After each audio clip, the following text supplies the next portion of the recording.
Hey, what's up, folks? This is Dr. Cummings. Listen, I'm super excited to come to you. I'm going to be doing a workshop at the end of this month. It is going to be for 2 days. It's developing a mental toughness for success. We're going to be talking about the mindset. We're going to be dealing with paradigms, and I'm going to show you how to literally use your imagination to begin to envision, to create your future, to create your destiny. Also, we're going to be dealing with a lot of issues in the framework of your mind. I'm going to show you how to eradicate and reprogram your mindset for success. Listen to me, this is going to be amazing. Message me if you want to be part of this. It's going to be for 2 days. It's going to be intense. And we're going to be doing it on the Zoom platform. For those of you who are not in Trinidad, you want to be part of this, it's going to be amazing. It's 2 days, a workshop on developing a mental toughness for success. This is Dr. Ian Cummings. Listen, I'll see you on the inside. Blessings.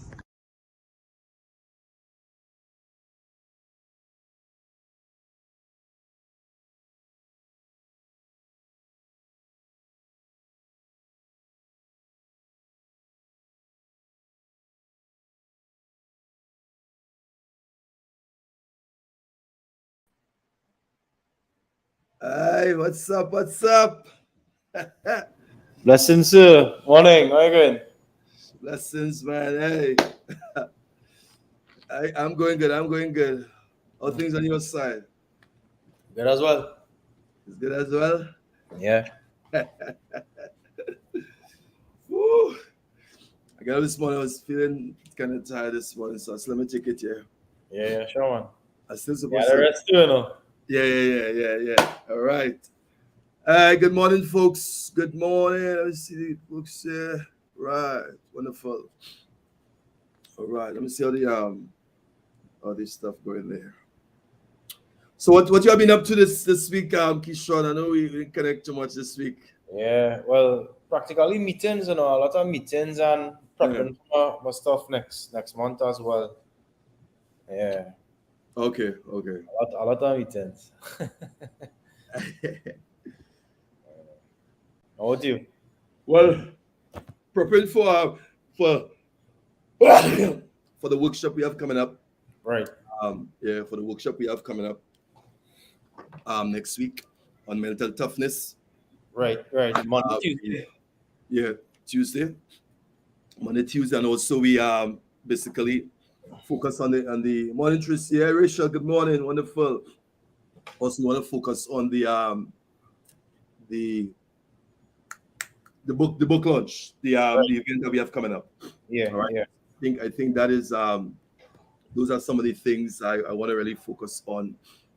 So this morning I wanted to chat a little bit about the book. Awesome. All right. I think while the folks are coming, folks, just let us know um, where you are coming in from. All right. Those of you who are on, share the link, like, subscribe, also share on your Facebook. Okay, so we can just get this movement up and on. All right.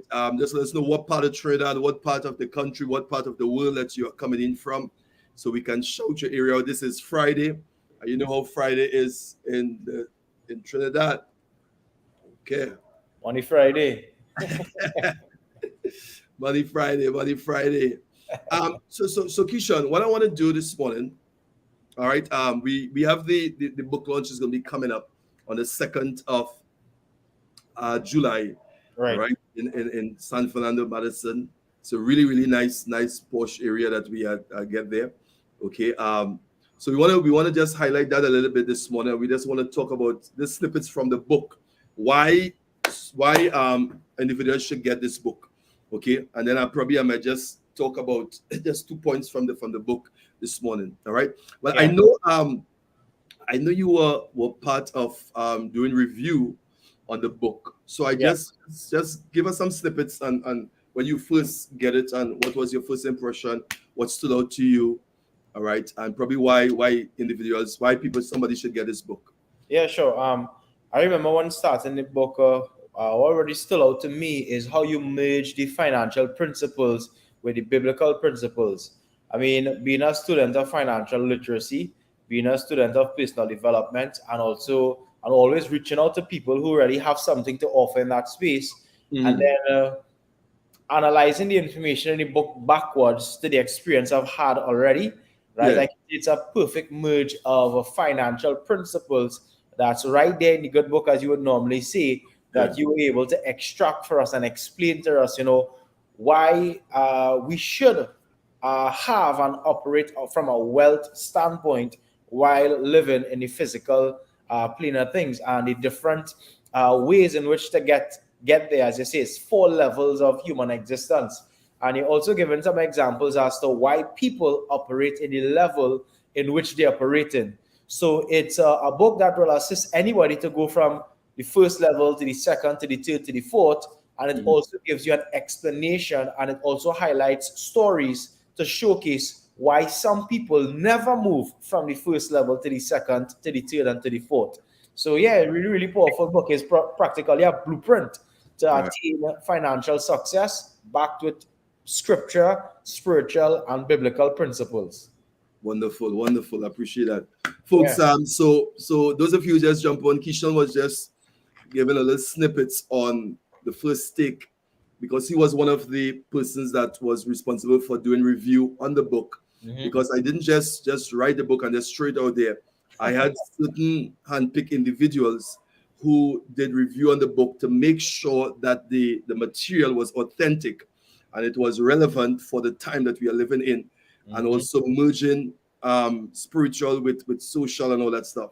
So thanks, Keeshon, for that input. Really, really meant a lot to me also. Really, really meant a lot to me. All Yeah, right. we have So to thank you for writing the book, right? that's good, man. So folks, all right. I see we have well, Rachel is on, Paula Spin is on. Somebody say hot chocolate. All right, who's hot chocolate? All right. All right, Allison, my niece in Philly is on. All right, all right. Welcome on, Allison. That's Philly is in the house. All right. Okay, North Carolina is in the house. All right, Gadna. All right, and somebody Brazil is in the house. All right, oh, wonderful. Oh, all right, everybody's in the house. All right, so folks, again, if you haven't subscribed, please subscribe, like the page. All right, message, text. Let's keep some movement on the platform because this is where we are at. All right, so you heard Keeshon shared some stuff on the on the book. Okay, so the book launch is going to be on the 2nd of July. All right, it's an event that we are having, and the proceedings from the book and the book launch, everything is going to go towards the school. All right, Sean, and the building project we are doing in New Grant, because we are doing a mentorship school for, and then there's a home for battered women. So this whole drive here, all right, although it's a really good book, it's dedicated towards raising the fund towards the project that we are doing. So we encourage those of you who are on to I send a link out probably I don't Keisha, what you guys can put it up on the link for the book for the book launch. For the Um, landing page. All right. So we can have it up probably on the Facebook or somewhere there. Okay. okay. All right, wonderful. So folks, Keisha, let me just ask you one more thing. What stood out for you in that book? Well, I haven't gone too deep into it, right? But Mm, based on what I read and based on our communication, right. what stood out thus far is the story with the beggar at the place of work. Yeah, that stood out to me because the fundamental principle for success, especially I've read Napoleon Hill's work. Mm, He says the starting point of all success begins with desire. right. And although there are 4 levels of human existence with regard to getting to a wealthy place, the Yeah. truth is, if you don't have a desire to get there, you won't get there. And in your book, you already highlighted the significance of being in the right environment, but being the wrong person. And that person without desire still wouldn't be able to access the wisdom, the knowledge, the understanding, and of course, the commerce the enterprise that's Yeah. taking place in the right space. So, in the four levels of human existence, the Mm-hmm. foundation is desire. Desire. Yeah. Right, wonderful, wonderful. And I'm glad you mentioned that there, Keeshon, because what I want to do, um, we're gonna let's zero in because we're taking little snippets from the book, folks. It's already out, it's on Amazon, and then we have it in Trinidad here. Okay, so those of you who want, we're gonna send the link out. The link is gonna go up on the chat just now. Yeah. All right. I see folks are on the chat there. That's okay, it's on.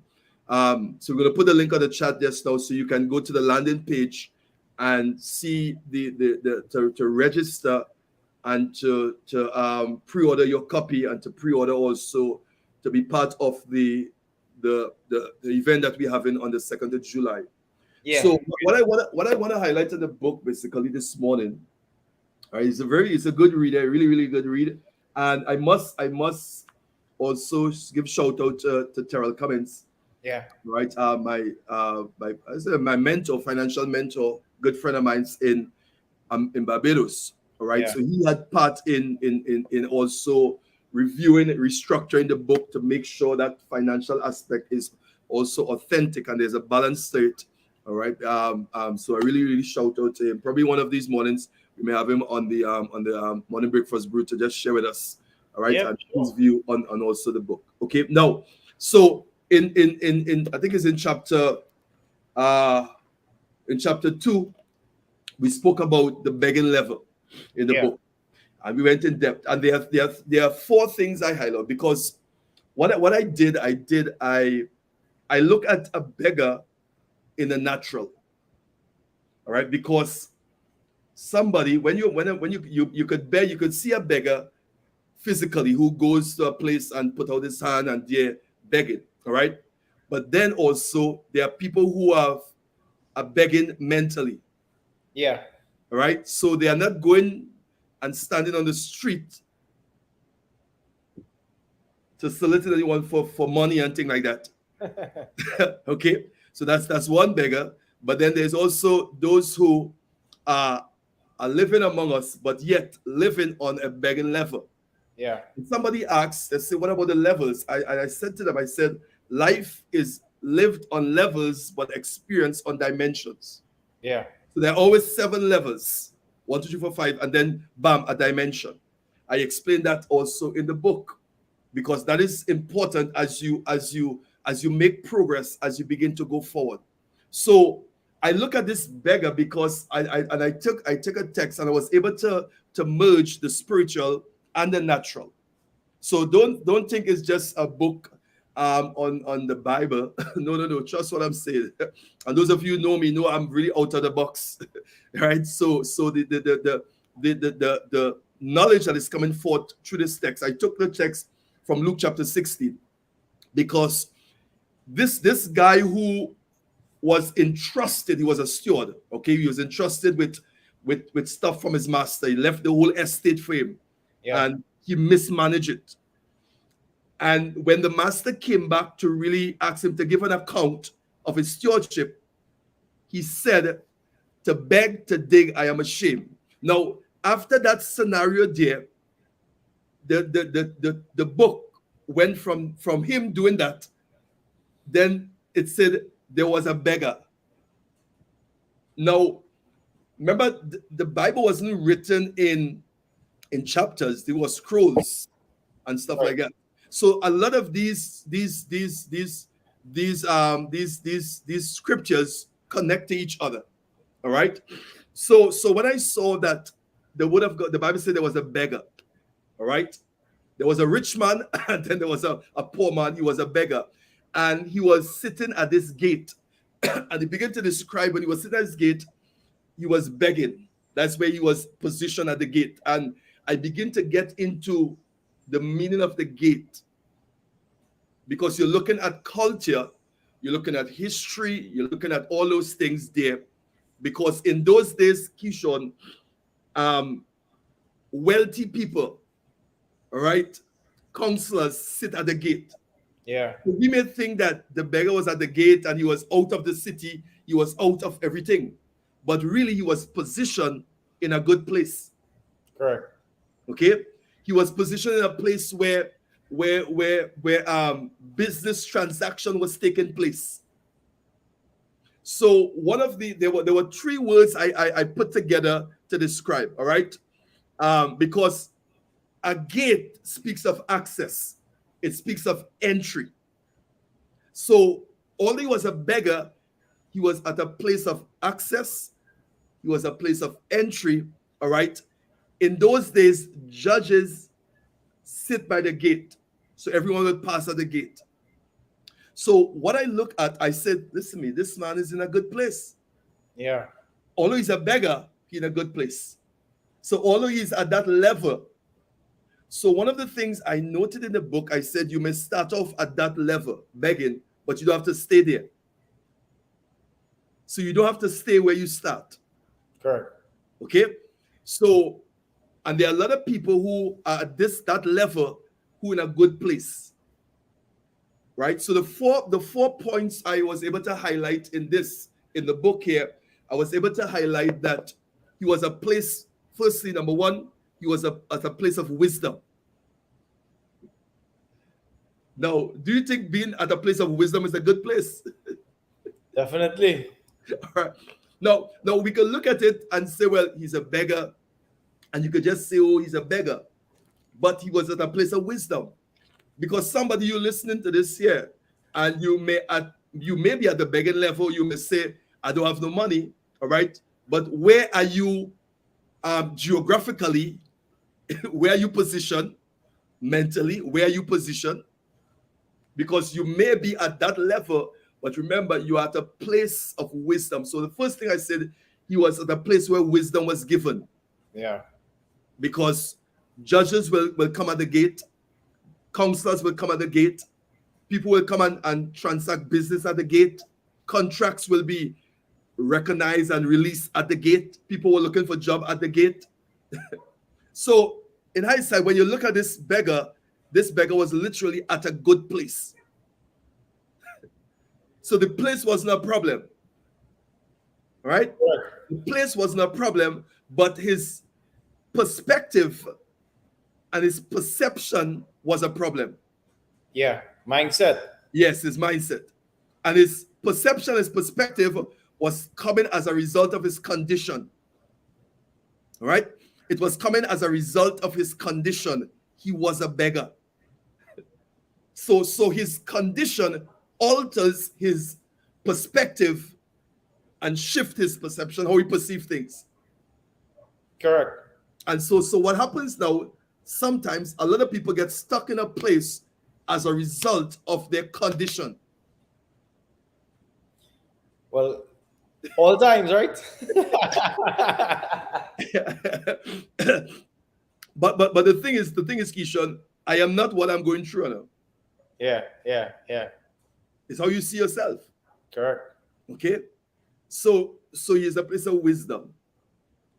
So the first thing, wisdom is important, because when you look at it from a biblical perspective now, and I was saying this morning too, that God is not going to give you like money. Okay? He give you wisdom.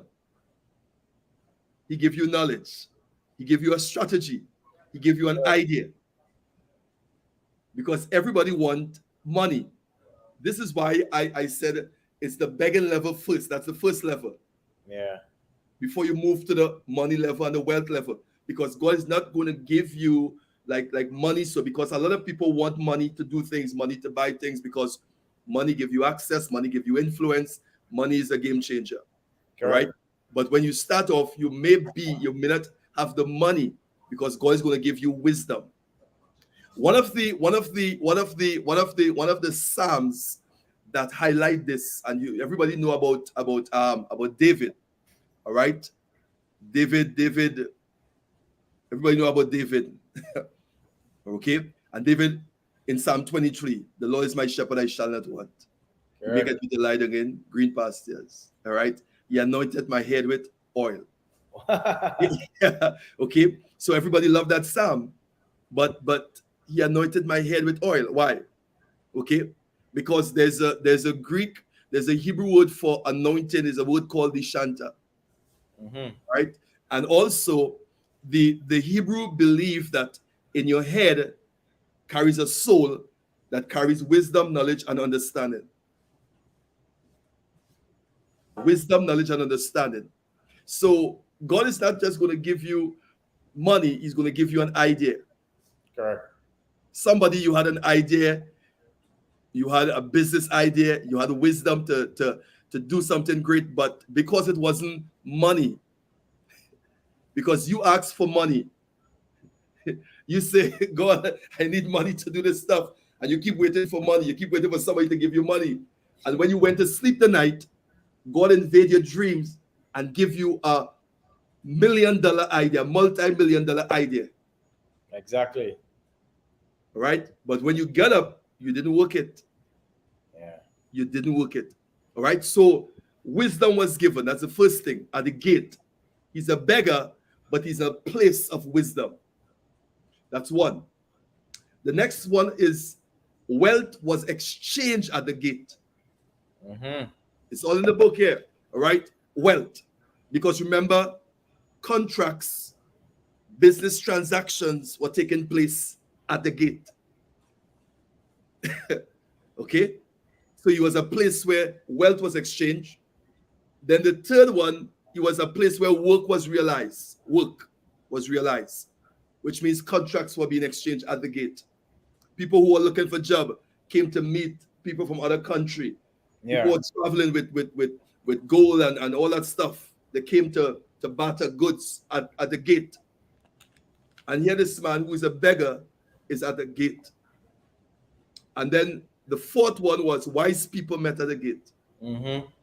So it's the four W's I look at.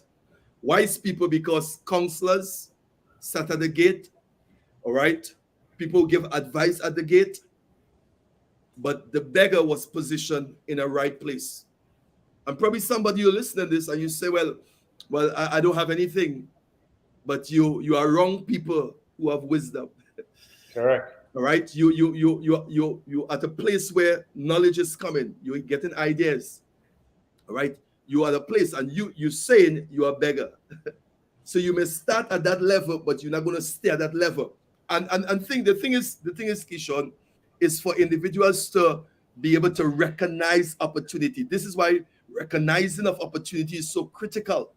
Yeah. But what happens sometimes, people's condition and their position blinds them of seeing the opportunity that's before them. You want to touch on that a little bit? Well, I mean, definitely, because we're surrounded by opportunities. At the end of the day, when we really self-reflect and we look at every single thing that we have from a monetary standpoint, right? We need to appreciate and understand that what we have is as a result of the opportunities that we took or we didn't take. Right. Okay. So our bank account actually reflects how much opportunities we took or we didn't take. And I always tell people the reason Kiyosaki, highlights that the acronym for POUR means passing over opportunities repeatedly because of the way that you think is because the ladder or the road to actually wealth generation always starts with an opportunity. Wow. So that means people who live on the begging level or people who live on the impoverished level, they are there because they either consciously decided to say no to an opportunity or their conscious was not developed to a point whereby they can actually see, or as you say, seize an opportunity. Because the way you make money, the way you generate wealth always comes from an opportunity. All businesses are nothing more than opportunity are actualized. Opportunity actualized. Yeah, all business. Yeah. But this is really powerful, like Keeshon, because again, not being able to recognize. And one of the things that the text say with this, and I highlighted in the book, you said, it says he desire to eat crumbs at the master's table. Yeah. So position in that place, in a place of wisdom, where wisdom is given in a place of wealth, right? Work is realized, wise people meet. His desire was just to uh, eat crumbs that fall from the master's table, Yeah. right? And so he could not even recognize the opportunities that was before him. Correct. He could not even recognize the opportunities that before him. And this is why sometimes a lot of individuals, they miss out on a lot of things because of their condition. All right. And I say this a lot, Keeshon, that when you look at somebody's condition, I'll tell you this, and you're going to hear this. Their condition, when somebody's in a condition like that, there's always opportunities around them. Always. Always. You remember that quote I always share. Opportunities comes in disguise. Yeah. But most time it goes unnoticed. Unnoticed. Because it seems like an unfair exchange. Yeah. All right. Those of you, let's see what some of the folks are saying. All right. We are talking about highlighting some points from the book, prepping for the event that we have coming up on the 2nd of July. All right. So let's share if based on what you heard so far, let's get some feedback from you. All right. You got to get your copy. I put the link on the Facebook. I put the link there so you can click on it and book the event. Also on the Facebook, on the YouTube page, on the YouTube chat there. All right. So that was one of the takeaway for me, Keeshon, in the book. All right. The next concept I shared talks about. Now remember when you're begging, somebody asks, how are you going to move from begging? You have to dig your way out, because they were asking how it is digging come into play. All right. And because this beggar was in a good place, but he did not dig his way out. Yeah. All he had was a desire to get crumbs that fall from the master's table. He did not even wanted bread. The whole bread. And so it's difficult to take somebody beyond their desire. Correct. It's impossible, I would say. Impossible, right? Impossible. Yeah, let's take it deeper. It's impossible to take someone beyond their desire. Correct. So the question is, when you be doing mentorship, Keeshon asks, what is your desire? Do you desire more? Do you desire better? Yeah. Or are you satisfied with where you are? Are you satisfied with less? So it starts with a desire. It don't matter where you are, it don't matter your condition, if you have a desire. Again, the good book says, God said, I'm going to give you the desires of your heart. Exactly. Wow. Yeah. Okay. So what is desire? So this man, this beggar, although he was in a good place, he didn't have a desire for more. All right. So the next point I want to highlight from the book is the digging concept, how to dig, how to get out of this place. Because it's good to talk about, highlight a lot of things, but then tell me how to get out. Tell me, Dr. Cummings, tell me how to come out of this thing. Tell me how to change my situation. What do I need to do? And I think that is to me, that was basically, that was a key component there. All right. Now, digging is work. So I come up with it's called SWAP, SWPD. Digging is work. All right. So the S is for you have to study while others are sleeping. Yeah. While others want to go, listen to me, you don't have it yet, you haven't make it yet, you have to study while others are sleeping, because you have to do things that others wouldn't do to get what others don't have. You know that concept? Definitely. Right? The W stands for you have to work while others are wondering. Wondering what to do, wondering where to go. All right? So you work. All right? Then you prepare while others are playing. Yeah. While others are playing, you preparing. Because we're talking about how to dig your way out. Which means Although, so what I begin to show, Keeshon, is that although God give you an idea, He give you $1 million, because remember, I think you should know this, Keeshon. Ideas are birthed by the millions every day, every second. Yeah. Ideas are birthed every day. But then when you watch how many individuals taking that idea and working it, because I think the problem sometimes for some people is not just the ideas coming, but are you able to take that idea now and formalize it and structure it? That is where in the Psalm 23 it talks about from your head to your hands. Yeah. Okay, so you're going to use your hands now we're going to work this thing. You're going to structure it because your gift is in your hands. All right, so you're preparing while others are playing. And then you dreaming while others are doubting. Right, so this is that's the principle I came up with for digging. Check it out, it's in the book. You can't go wrong at all. All right, it's in the book there, and there are more principles as you begin to identify where you are. All right, because you have to know where you are, then you know where you want to go. So you may be at the begging level, the digging level, the wealth level, the money level. All right, but first identify where you are.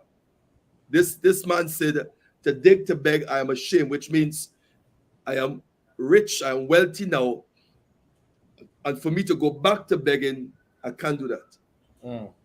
So I'm going to come up with an idea. The Bible said he began to think, he began to say, brainstorm. All right, he began to brainstorm. And there's a word I use for that also in the book there. What he started to do.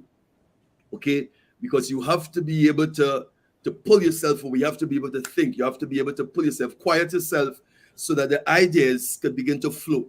Yeah. All right. I know there's tension all around where you probably say, listen to me, I really don't know what to do. I'm in a job. I really need to come out of this. I need money. I need stuff. Pull yourself away. Go by the beach. Quiet yourself. Go for a walk every morning. And when you go for a walk, make sure you have a pen and a paper. And begin to jot down and begin to write. All right? So, Keeshon, I think that is all I want to share with them from the book. I don't think I want to... yeah, sure. I don't think that... Folks, let's get some feedback from the folks there. If you're on there, let's get some feedback from the folks who are on. What you think so far, based on what I shared here. All right. Let's see what some of the folks are saying this morning. All right. Everybody's saying good morning. You're not hearing from nobody, but... All right, folks, let's hear what you think about the points that you heard from the book. Do you want to get this book? Do you think it's a book that you should get? All right, in terms of some of the principles that we're sharing from the book. All right. Where's Monica? Let's see. That's what you're saying this morning, girl.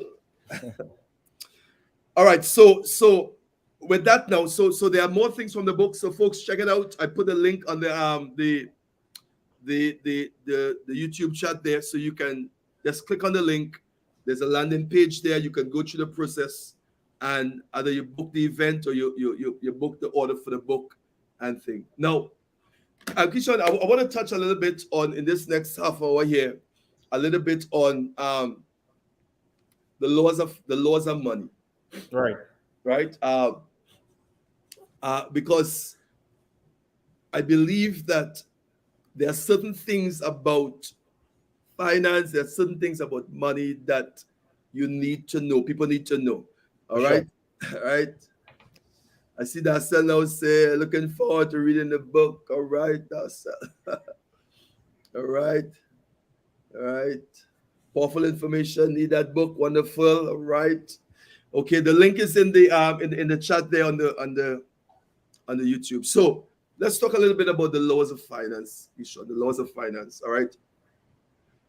Now, the reason why I want to touch this, because I think the average person, Keeshon, believe that money was meant to be spent.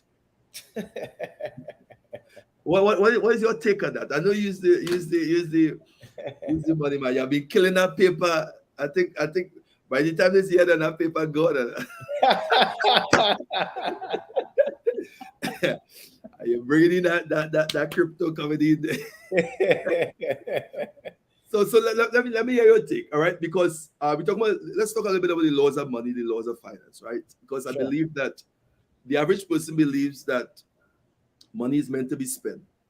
Yeah. What is your take on that?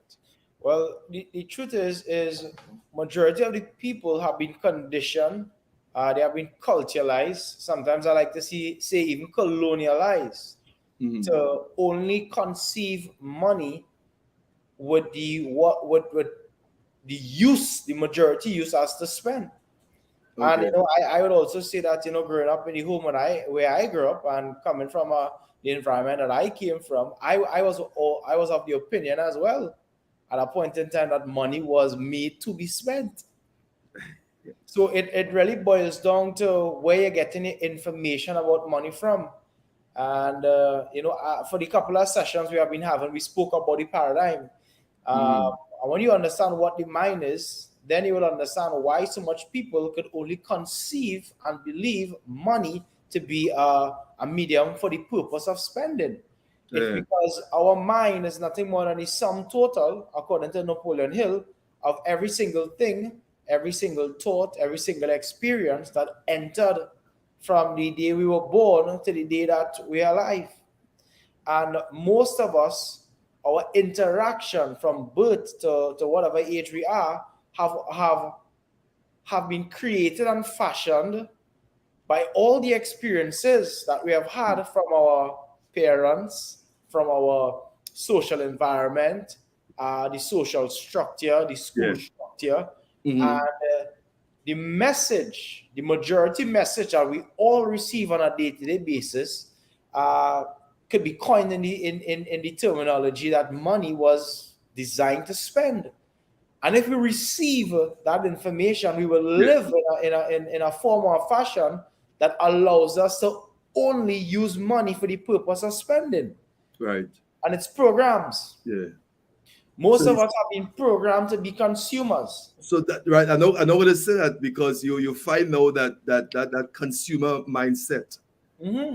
All right. That the minute money touches the hand of somebody, that whole idea of consuming. Correct. I think for me, when I listen, one of the things that you had said on that, um, it goes back to um, I thought just slipped away. Sure, sure. It goes back to all right. You were saying which stood out to me and it's in my mind that growing up, what they did, they they they hide the books from people, so they Of hide course. knowledge from people, right? Yeah, But now they put stuff in the book and give exactly. it to people and structured stuff that was designed to keep you at a certain level. Exactly. So And it's slavery all again. So I tell people right now we live in the modern slavery or modern money slavery. yeah, And yeah, modern money slavery is not a result of withholding information or withholding books. yeah, It's yeah, as a result of giving us specific types of books that come right, through the scholastic system. yeah, So most of us have been programmed and indoctrinated through the school system to yeah, see money a specific way, to use money a specific way, to earn money a specific way. And then we want to wonder why most of us aren't having money or wealth breakthroughs. It's because of the programs. hmm, I remember Miles Monroe saying that we are the exactness of the curriculum that we study. If you want to know what you studied, either consciously or subconsciously, about money, all you need to do is look at your bank account. It's yeah, an yeah, excellent reflection. yeah, A matter of fact, your bank account is a specific reflection of what you were taught about money, wow, consciously and subconsciously. wow, wow, You don't wow. need to question what you know. You can I, question what you know by what you have. wow, wow. I think that is a truth or a reality that a lot of people doesn't want to accept. Eh? Yeah, And yeah. you don't have to go too far. No, it's just Go on your phone, pull up your account. All right, but it cannot lie. It cannot lie. And Yeah, I think when it comes to finance and thing, being real and facing the reality of things, I think that is a starting point. That correct. is literally a starting point. All right. So let's one of the laws I want to highlight this morning is the law, first law, the law of multiplication. Sure. All right. I think in the five M's we spoke about, we always mention the first one, you must be a money maker, right? Which means that you must be able to make it. And sometimes when you start to make it, it may not be the ideal place you want to be, but it's a starting point. Yeah. Because I always say to people, is what you do with what you have. It's not so much what you have at the Mm-hmm. starting point, okay? But it's what you do with what you have will be able to get you what you don't have. Correct. So, but a lot of individuals, what they look at what they have, and they say to themselves, listen to me, it's not enough. Mm. So let's go into this law of multiplication, because the law of multiplication states, listen to this, it states that before you can spend money, you must have multiplied that money at least 3 times. Yeah. All right.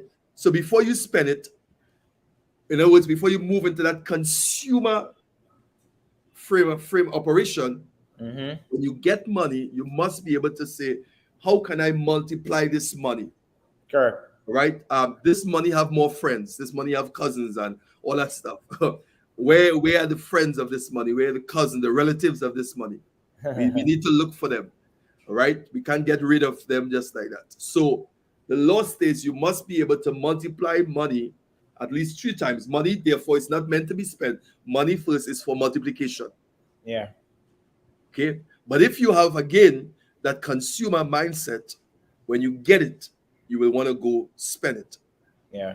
Have you ever seen Keeshon, that sometimes when you it's like when you have money, when people have money, it's like everybody know you, everybody find you. It's like everybody, things just start to happen. All right. Long time, it's just like money. I think money used to send a message. Money is a magnet. It's a magnet. Send a message. I'm across here by Keeshon. Come to me. You start getting phone calls. You start getting seeing people you never see before. And not Yeah. only that, but this is a reality. Yeah? It's a reality because it's a magnet. Then things start to happen that never happened before. Correct. So if you are not disciplined and understand the laws of how money works, if you will always flow in that consumer mindset operation. Hmm. So it got to be something that you're doing intentionally. So the knowledge on the laws of finance is important. So the first thing that money comes to mind when money gets in your hands, you should be what you want to buy or need or have. That's a reality with people. All Yeah. right, what I want to buy, what I need, what you want to have. Okay, your first line of thought should be, how can I multiply this money to have a tangible returns? Correct. Well, it says again for somebody, how can I multiply this money to have tangible returns? But I think sometimes, Keisha, listen to this, and this is why I love this discussion, because it's the reality. Because Mm-hmm. we're talking about, because it's one thing to say, all right, um, uh, multiply this money, having tangible results, okay? But what about somebody who in a bind, Keisha, right? This one calling, that one calling, bam, and you get somebody in your hand.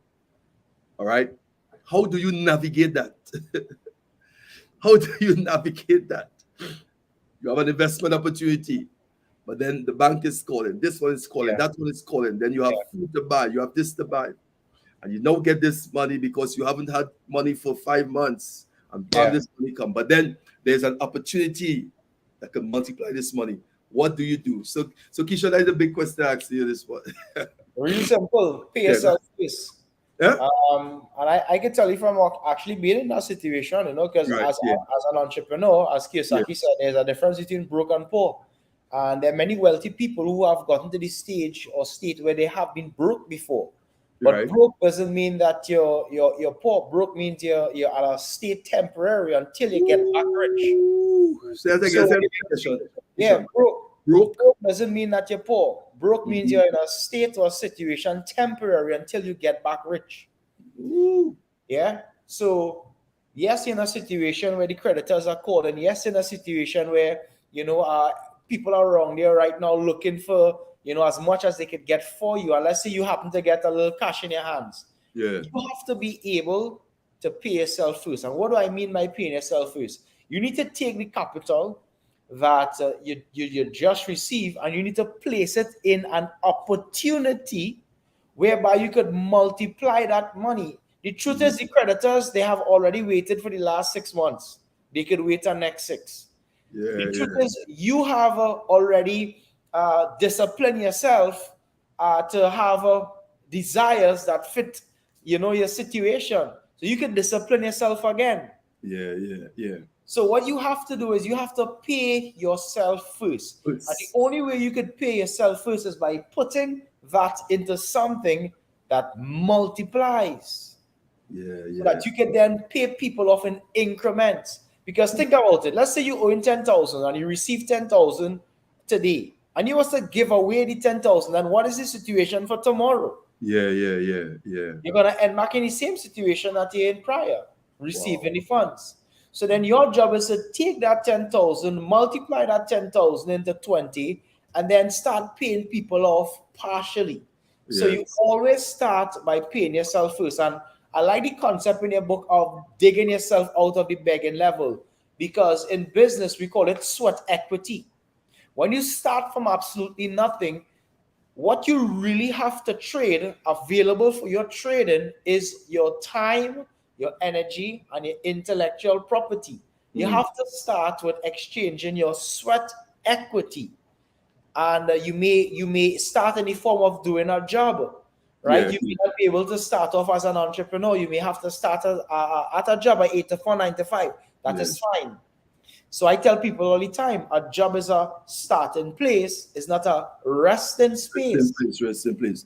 Yeah. I think Keeshon, people, you see that breaking that shame barrier That's a big one. is a big one. Yeah. I think a lot of people they're shame, Yeah. right? Yeah. Yes, the creditors call it, but and I think sometimes you go through that. You have to go through that to break and to transcend it.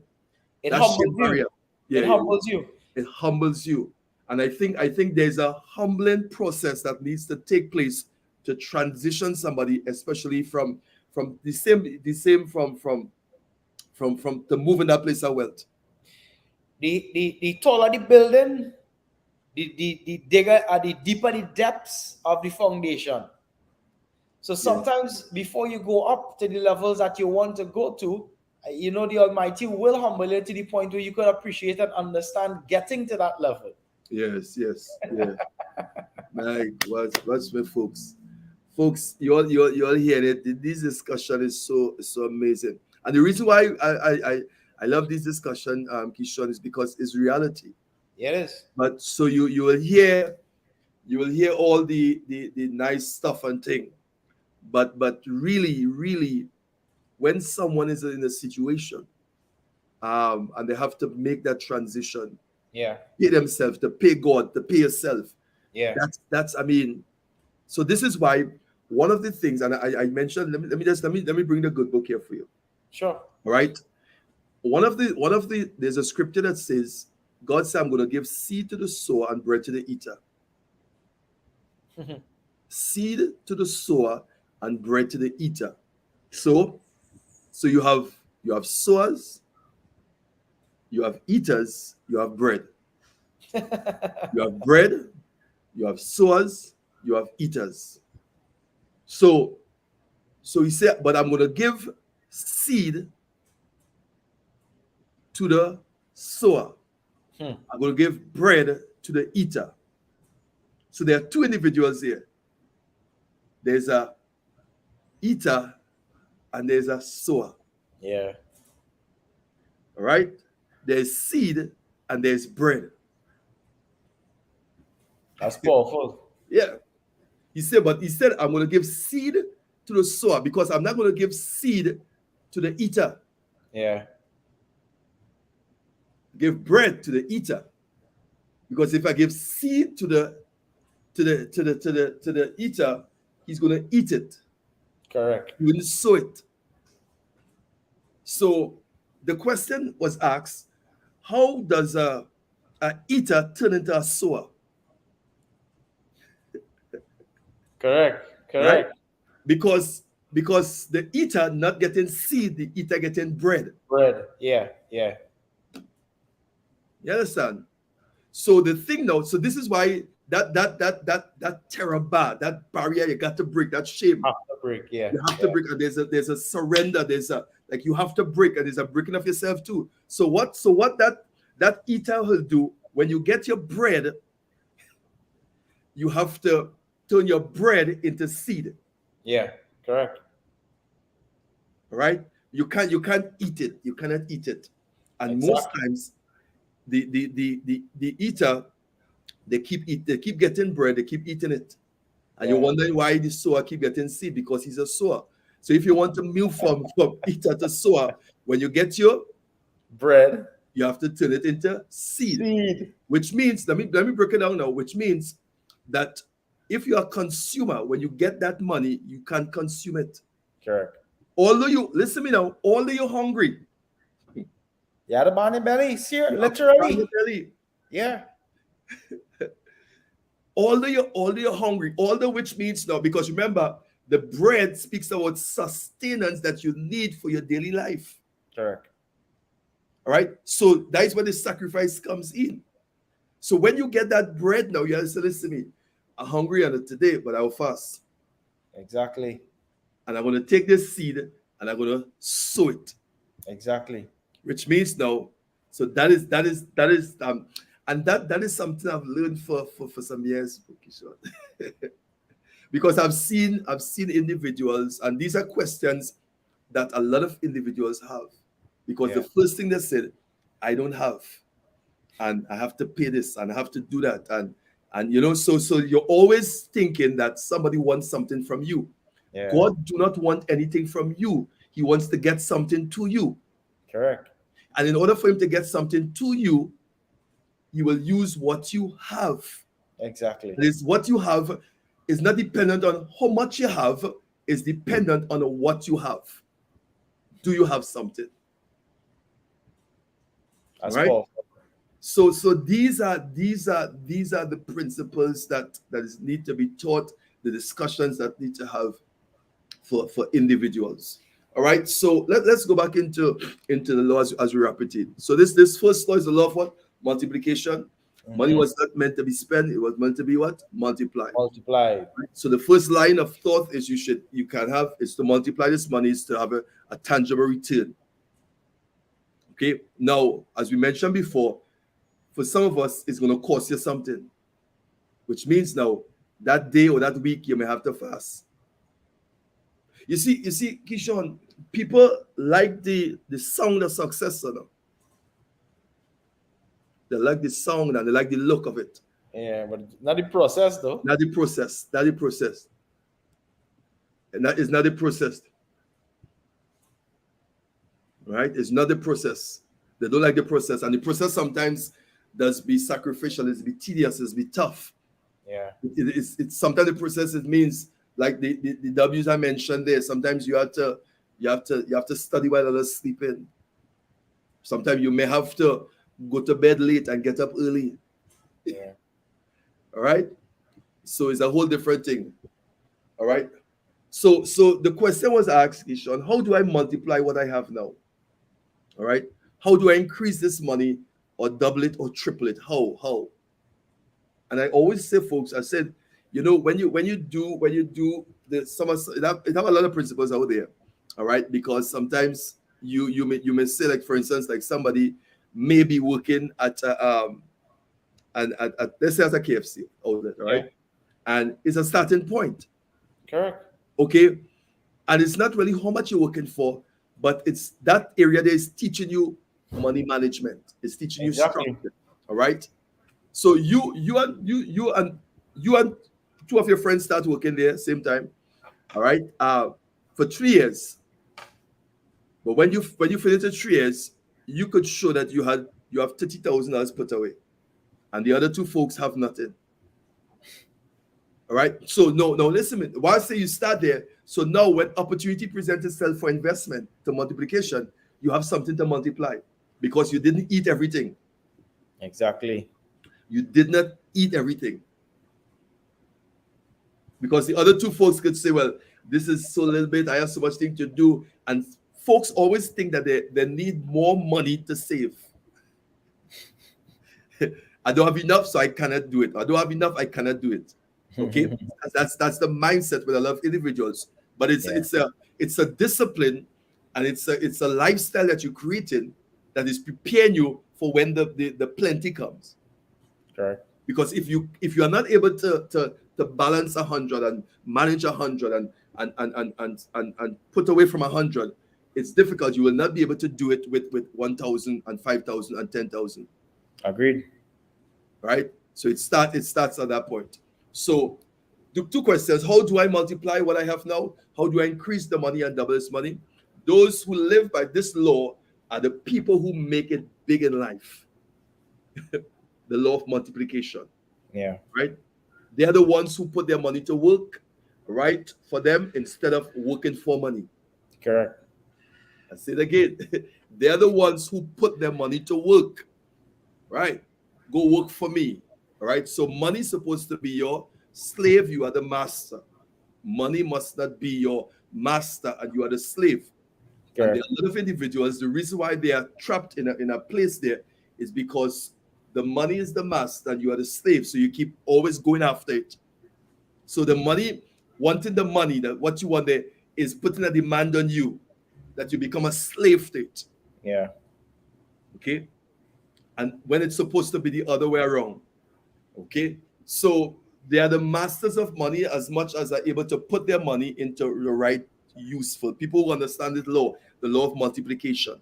Now, I know that we are just sharing snippets here, folks, and it's things that, but I want to pique your interest. I want you to because some of these stuff is in the book to Keeshon, Yeah. all Yeah. right? Because we put both spiritual and secular stuff to merge it together. So some of the stuff that we're sharing, folks, it's in this book here, all right? So this is it, folks. All right. We're gonna continue again on Monday. We want to stop here. All right. So, Keeshon, what's your takeaway for today, boy? Turn your bread into seed. Turn your bread into seed. Hey, turn it into seed. Okay. So somebody you have bread and you say and you're watching somebody else who getting seed because the person getting that because they're sower. So you want to move from a eater to a sower. Yeah. Take what you have and you turn it into seed, but it's going to cost you something. Correct. You may have to do it out. You may have to fast. You may have to do something. All right, but it's going to cost you something. So, folks, those of you on, let's hear what some of the folks are saying. All right, give me your takeaway for this morning. All right. Rachel said, I like how many of the scriptures with the topic of finance. It's mind-opening for me, especially as I'm working towards better financial management. I'm definitely wonderful. That financial management is key. All right. Let me say, Kai is calling and the list go on. All right. The class, it depends on what you're willing to do with what you have. Correct. Right. All right. Somebody say, make your money work for you. Don't be a consumer. That's it. Folks, let's share your takeaway as we come to an end this morning. It was really, really a good session. I want you to, again, like the page, subscribe, share it on your Facebook, invite a friend. Also, yeah, this session was good, man. I'm Keeshon. For sure. For sure. Yeah. It was really, really good. All right. So, folks, you could go back and listen to it again. Invite a friend to listen. It's going to be up on the YouTube page. Minding My Business, Morning Breakfast Brew. All right. Who's this? I have activity change from being an eater. Oh, somebody said I have to actively change from being an eater to a sower. That's powerful there. Yeah, for You sure. that. You really had to change that.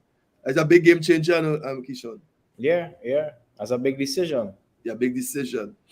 All right. And notice that was the Bible said, I will give seed to the sower, and I give in bread to the eater. Nobody are fighting. I'm not vexed with nobody. Whatever you choose to do. Right. The reason why I'm giving this because this one is a sower. When you sow it, it's going to multiply and it's going to have more for the next generation. All right. So I could give this because it's the masses. It's generational. Yeah. But if I give you this here, it's just for you. You're self-consuming it. All right. Somebody say, wonderful. I'm paying myself first. All right. It's about multiplying, not consuming. Thank you there. All right. So, folks, we want to stop here at 7. Well, again, we want to thank everyone for taking the time, for supporting, coming on. Remember, we have the event coming up. All right. Don't forget, on the 2nd of July, please also. The link is in the chat there. Chat, yeah. Yeah. For the I think book. answer 42, wonderful. All right. So click on it. There's a landing page there. Go through the process. Remember, the proceedings from this and the event is going to go for our project with the school. So be part of it and support it. On that day, we keep letting you know it's going to be an event. So we're going to have jazz. We're going to have pan. We're going to all that stuff. It's going to be really, really awesome. It's going to be nice. All right. So blessings, everyone. Keeshon. Yes, sir. Blessings. Wonderful. Have a good one. The answer, say blessings there. Yeah. Yeah. All right. Wonderful. All right, folks, to see you all. Make sure before you like, subscribe, and share it on your Facebook page, on the Instagram. Blessings. Take care. Shalom.